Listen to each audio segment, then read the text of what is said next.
BNP আমলেও দেখেছি, আওয়ামী লীগ আমলেও দেখেছি। কিন্তু এখন যেটা হচ্ছে সেটা হলো সাংবাদিকদের একেবারে সংবাদ পরিবেশনের ক্ষেত্রে নিস্তব্ধ করে দেওয়া হয়েছে বিনা বিচারে। মাসের পর মাস এই শ্যামল দত্ত, মোজাম্মেল বাবু, হ্যাঁ, শাহরিয়ার কবির 18 মাস ধরে তারা জেলে, এবং কি কারণে? কোনো অপরাধ নাই, খুনের মামলায়। এরকমটি কি কোনোদিনও হয়েছে? না, হয়নি, অবশ্যই হয়নি।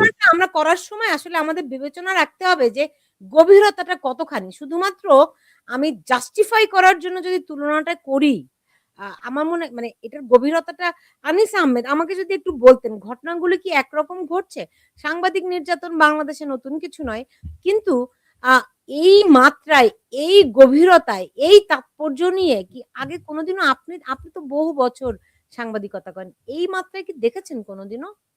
না, আসলে এই মাত্রায় দেখা যায়নি। এটা ঠিকই যে চাটুকর কিছু সাংবাদিক ছিলেন যারা বিভিন্ন সময়ে যারা সরকারে ছিলেন তাদের চাটুকারিতা করেছেন কিংবা তাদের বিপক্ষে কিছু কথা বলেননি। এটা সব আমলেই আমরা দেখেছি, বিএনপি আমলেও দেখেছি, আওয়ামী লীগ আমলেও দেখেছি। কিন্তু এখন যেটা হচ্ছে সেটা হলো সাংবাদিকদের একেবারে সংবাদ পরিবেশনের ক্ষেত্রে নিস্তব্ধ করে দেওয়া হয়েছে। কাজেই আনিস আলমগীরের যে ক্ষোভ, সেই ক্ষোভ কিংবা সেই উষ্মা কিংবা সেই অভিমান যতটা সঠিক, ততটাই সঠিক এ কথাও যে সাংবাদিকদের করণীয় কিছু নেই। তারা কোনো সংবাদই প্রকাশ করতে পারছেন না। এই যেমন আমি একটা দৃষ্টান্ত দিই, শেখ হাসিনা গত 23শে জানুয়ারি নয়াদিল্লিতে অডিও বার্তার মাধ্যমে একটি ভাষণ দিয়েছিলেন। সেই ভাষণের সংবাদ কিন্তু বাংলাদেশের একটি সংবাদপত্রে আমরা দেখেছি, কিন্তু বাদ বাকি সংবাদপত্র কেউ সেটা কভার করেনি। অথচ এটা একটা বিরাট খবর ছিল যে শেখ হাসিনা একটা অডিও ভাষণ দিয়েছেন। তাকে পছন্দ করা হোক কিংবা না হোক, এই সংবাদ তো আসা উচিত ছিল। কিন্তু আমি এখানে সাংবাদিকদের ব্যক্তিগতভাবে দোষ দেব না, কারণ সাংবাদিকরা এই সমস্যার মধ্যে আছেন। এখন যে সমস্যাটা সেটি অন্য সময় সমস্যার মতো নয়, সেটা সরকারের চাটুকারিতা অর্থে নয়, সেটা বিপদে পড়ার কারণে। যেভাবে মনজুর আলম পান্না বিপদে পড়েছিলেন, যেভাবে অন্য সাংবাদিকরা বিপদে পড়েছেন। আনিস আলমগীরের বিরুদ্ধে অভিযোগ কারা করেছিল? বলা হচ্ছে জুলাই রিভলিউশনারি অ্যালায়েন্স নামে একটা জোট। এগুলো সব ভুয়া জোট। এরা তার বিরুদ্ধে অভিযোগ করেছিল। এখন বলা হচ্ছে যে তার বিরুদ্ধে দুর্নীতির অভিযোগ আছে, কিন্তু দুর্নীতির অভিযোগ তো জুলাই রিভলিউশনারি অ্যালায়েন্সের করার কথা নয়। এই মামলাটি যারা করেছিল প্রাথমিকভাবে, তারা কিন্তু তার বিরুদ্ধে এই সাংবাদিক হিসেবেই তার বিরুদ্ধে মামলা করেছিল, তাকে সাংবাদিক হিসেবে গণ্য করে। এবং এই যে হত্যা মামলা, এটা তো একেবারেই ধারাবাহিকভাবে চালিয়ে দেওয়া হচ্ছে। আপনি শাহরিয়ার কবিরের কথা বলেছেন। আমরা জানি যে শাহরিয়ার কবির অত্যন্ত উচ্চবাক ছিলেন যুদ্ধ অপরাধীদের বিচারের ক্ষেত্রে। তিনি যুদ্ধ অপরাধীর বিচারের ব্যাপারে অত্যন্ত বলিষ্ঠ পদক্ষেপ নিয়েছেন। এখানে এই যুক্তরাষ্ট্র এসে তিনি বিভিন্ন সময় ভাষণ দিয়ে গেছেন, বিভিন্ন সেমিনার করেছেন। সেই শাহরিয়ার কবিরকে আটক করা হলো সম্ভবত খুনের মামলায়, এরকম। তো এই যে অবাক কাণ্ড, শাহরিয়ার কবিরকে কেন আটক করা হলো? কারণ শাহরিয়ার কবিরের বিরোধী যারা, অর্থাৎ যুদ্ধ অপরাধী যারা কিংবা তাদের উত্তরাধিকারীরা, তারা বলছে যে এই লোকটাকে গ্রেপ্তার করতে হবে। কাজেই সাংবাদিক হিসেবে কেবল নয়, বিভিন্নভাবে মানুষের উপর একটা চাপ রয়েছে, যে জন্যে সাংবাদিকরা কিন্তু মুখ খুলতে পারছেন না। হাসিনার আমলে সমস্যা ছিল, কিন্তু তারপরেও সাংবাদিকরা অনেকে মুখ খুলেছেন, কিছু চাটুকর সাংবাদিক ছাড়া। কিন্তু এখন তো প্রাণের ভয়, এখন তো কারারুদ্ধ হওয়ার ভয়, নানান রকমের ভয় বিরাজ করছে।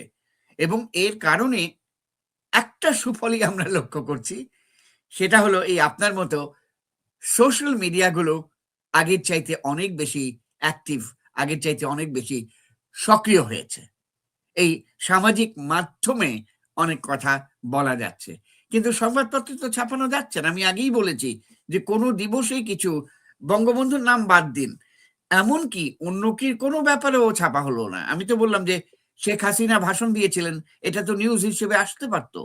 একটি খবরের কাগজে আমি দেখেছি জি, ছোট করে, জি, কিন্তু অন্য কোনো ঠিকই খবরের বলেছেন। কাগজে তবে আসেনি। মনজুর আলম পান্না কিন্তু একটি কথা খুবই মানে সত্য বলেছেন। সেটি হচ্ছে যে একটা কর্পোরেট মিডিয়ার যে প্রভাব সেটি অনেক তীব্র। ধরেন 'প্রথম আলো', 'ডেইলি স্টারে' যেই আ উম আগুন দেয়া হলো, হুম, এরপরে এই এই দুটি প্রতিষ্ঠানের সাংবাদিকরা যেরকম শোরগোল শুরু করলেন, তারপরে তাদের সঙ্গে অন্যরা যেভাবে করে প্রতিবাদে শামিল হলো, সেটি তো কর্পোরেট কালচারেরই অংশ। এখন যতটুকু প্রতিবাদ আমরা দেখি মনজুর আলম পান্না, সেটি তো এই দুটি প্রতিষ্ঠানের কারণেই। অন্য প্রতিষ্ঠানে আগুন দিলে তো তাদের কিছু হয় না। কারণ এক্ষেত্রে ৫ই আগস্টের পরে ৫ই আগস্টের পরে সময় টিভিতে আগুন দেওয়া হয়েছে, এটিএন নিউজে আগুন দেওয়া হয়েছে, অসংখ্য প্রতিষ্ঠান ৭১ পুড়িয়ে দেওয়া হয়েছে, তাই না? তো তখন কিন্তু তারা কোনো ট্রু শব্দটিও করেননি। মনজুর আলম পান্না। তখনকার কথা না হয় বাদই দিলাম। আপনি যখন কথা বলছেন যে এই সময় টেলিভিশন যেদিন আগুন দেওয়া হলো একেবারে ৫ই আগস্ট রাতে ৭১ টেলিভিশনও একই অবস্থা ঘটতে যাচ্ছিল। ডিবিসিতে আগুন দেওয়ার জন্য প্রস্তুতি নেওয়া হয়েছিল। কারো, কারো মাধ্যমে সেটা ঠেকানো হয়েছে সেগুলো আমরা জানি। বিষয় হচ্ছে জনকণ্ঠ যে অনেকদিন পরে সে ৫ই আগস্ট অনেকদিন পরে এসে দখল হয়ে গেল একটি ব্যক্তি প্রতিষ্ঠান। কেউ তো কোনো কথা বলল না। এই 'প্রথম আলো', এই 'ডেইলি স্টারেও' কোনো ধরনের কোনো উচ্চবাচ্য নেই। সাংবাদিক সংগঠনগুলোর মধ্যে থেকে কোনো উচ্চবাচ্য নেই। তবে আমি বিনয়ের সঙ্গে আনিস ভাইয়ের কথার একটি অংশের সঙ্গে আমি দ্বিমত পোষণ করছি। সেটি হচ্ছে যে এখন সময় খুব খারাপ। আ এইজন্য যেমন শেখ হাসিনার সংবাদটি সবাই প্রকাশ করছে না। আমি এখানে একটু দ্বিমত পোষণ করি। এখন সময়টি খারাপ শুধুমাত্র আনিস ভাই ওই জন্য না।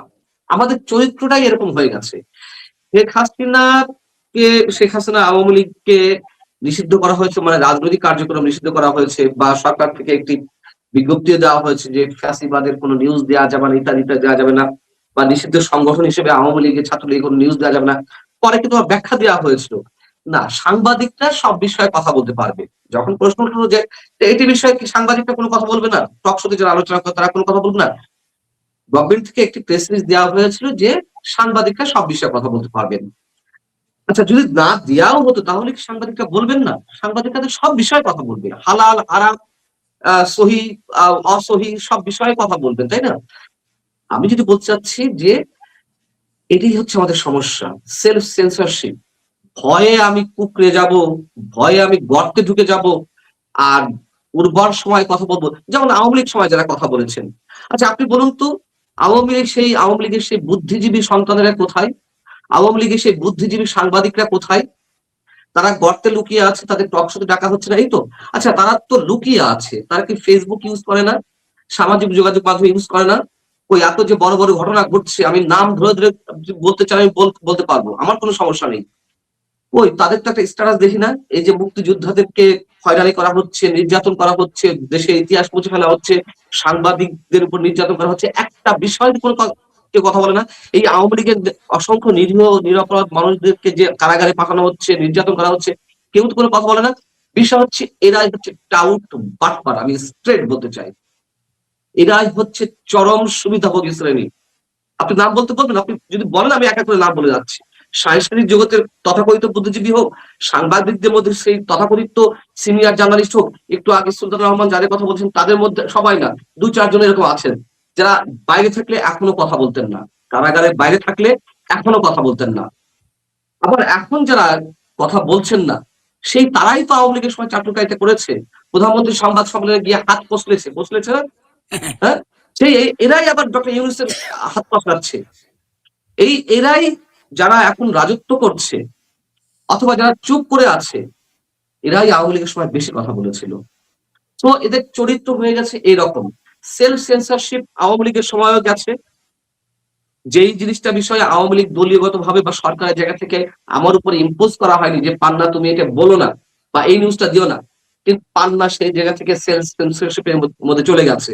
পান্না ভয়ে কুঁকড়ে গেছে কখন ডিজিএফআই ফোন আসে, কখন অন্য জায়গা থেকে ফোন আসে, কখন আমার চাকরি থাকে কি থাকে না। ঠিক এখনো তাই। অতএব এখন যে সময় অবশ্যই আগের চেয়ে আরো বেশি ভালনারেবল, এটা সত্য কথা। কিন্তু এই সাংবাদিকদের চরিত্র এই কারণেই মানে একই। এবং আমি আরেকটা কথা যোগ করি, আজকে সাংবাদিকতার যে অধপতন সেটি সেটি এই যে সো কল সিনিয়র জার্নালিস্ট কিছু সাংবাদিকের কারণে এই অবস্থা। তার কারণ কিছু হওয়ার আগে আমি কেন আমার মেরুদণ্ডটা বিক্রি করব? আমি কেন আমার অস্তিত্বটা বিক্রি করব? আমি তো জেল খেটে এসেছি, আমার উপর তো এখনো মবের হুমকি আছে, নানান ধরনের হুমকি আছে। কই চুপ করে তো নেই, চুপ করে নেই, এটা যেমন সত্য কথা, পাশাপাশি আরো একটা সত্য কথা আছে, 100% যে বলার কথা, যেটুকু বলার কথা সেটুকু পুরোটা বলতে পারছি না। তারপরে বলছি তো যে স্টিমরোলার চালানো হয়েছে, বলছি তো। অতএব আনিস ভাই, বিনয়ের সঙ্গে দ্বিমত পোষণ করছি যে বিশেষ কারণে যে সাংবাদিকরা চুপ আছে তা না, তার উল্টো পিঠে মূল কারণটা হচ্ছে উচ্ছিষ্টের ভাগিদার হওয়া। হুম, যদি আমি কিছু বলি আমার তো সুযোগ সুবিধা পাওয়া যাবে না, জি। আমার তো কিছু সুযোগ সুবিধা নিতে হবে। একদম। তো এখানে অনেক বিষয় কাজ করছে, যার কারণে আজকে এই যে আমাদের এই সাংবাদিকতার যে জায়গাটি, এটা একেবারেই ধ্বংসের পথে, একেবারে। এই না, আর মঞ্জুরুল সোজা আলম হয়ে দাঁড়াবে কিনা পান্না, আমি নিজে কনফিউজড। না মঞ্জুরুল আলম পান্না সাহেব, আমি আপনার সঙ্গে অনেকখানি একমত। এটা ঠিক যে সেলফ সেন্সরশিপ চলছে, নিজেকে রক্ষার জন্য, নিজের গায়ে যাতে কোনো রকমের আঁচড় না লাগে, এবং সরকারের তরফ থেকে যদি সুবিধা পাওয়া যায় মন্দ কি। তবে এটা হচ্ছে এক শ্রেণীর সাংবাদিক, সকল সাংবাদিক এটা আমি মনে করি না। না, সকল উত্তর না, আমি তো বলছি সুপার সিনিয়র জার্নালিস্ট, তারাই হ্যাঁ, তো সবকিছু ইম্পোজ করে, তাই না? এখন হাউজের উপরে বা জুনিয়র যারা আছে বা কলিগ যারা আছে। আমি একটা ছোট্ট এক্সাম্পল দিই আনিস ভাই, মানে যে বিষয়টি আমি আমি গুমড়ে কাঁদি একা একা, যে জায়গাটা এমনি তো বাক স্বাধীনতা নেই, এটা তো আছেই বড় দাগে। আপনি একটু রিকল করে দেখুন, 2024-এর 5 আগস্টের আগে যে কোনো রাষ্ট্রীয় প্রোগ্রামে, আমাদের শহীদ দিবস, স্বাধীনতা দিবস, বিজয় দিবসে প্রত্যেক টেলিভিশনের স্ক্রিনে ডান বা বামে ডগি যেটাকে বলি আমরা, হুম, হয় পতাকা উঠতো, বা শহীদ দিবসে শহীদ মিনার, অথবা বিজয় দিবসে জাতীয় স্মৃতিসৌধ, বা মুক্তিযুদ্ধের কোনো সিম্বলিক কিছু, এগুলো থাকতো তো। 2024-এর 5 আগস্টের পর থেকে হাতে গোনা 3 থেকে 4টি টেলিভিশন স্টেশন ছাড়া আর সব জায়গায় উধাও।